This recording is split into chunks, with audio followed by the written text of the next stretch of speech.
Hello everyone, good morning, welcome back to a new blog. তো সকালে ঘুম থেকে উঠে আমি এক গ্লাস জল খাচ্ছিলাম, তারপর পড়তে বসেছি, তারপর খাচ্ছি চা।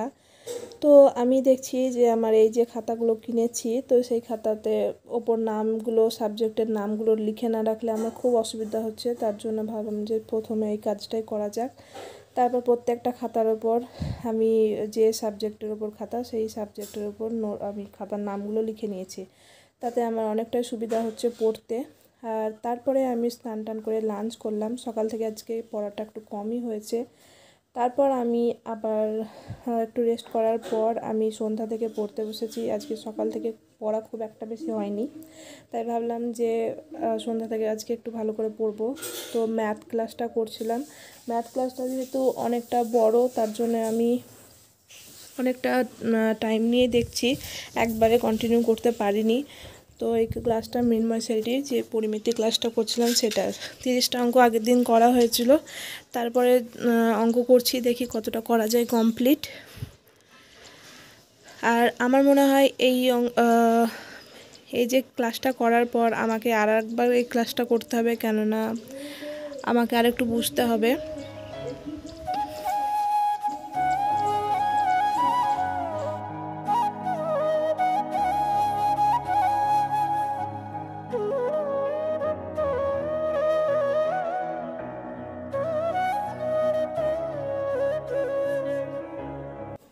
তো রাত্রি হয়ে গেছিলো, তারপর ডিনার করলাম। করে আমি এই অঙ্কগুলো করেছি, দেখতে পাচ্ছ।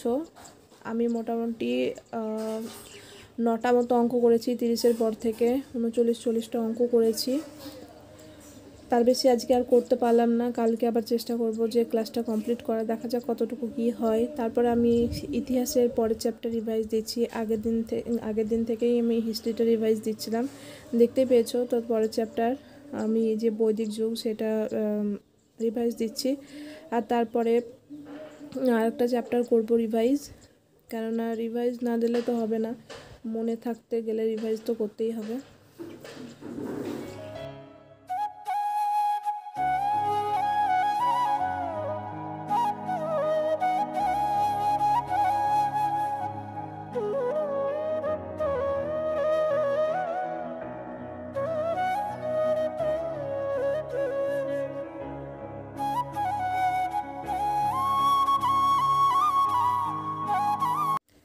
আর তারপর যে নীতিশ ঘোষের বইটা আছে, সেটা থেকে এমসিকিউগুলো করছিলাম, ভারতের জলবায়ু।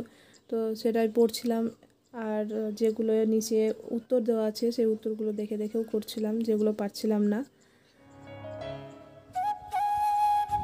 তো এখন আমি এইটা পড়ে নিই।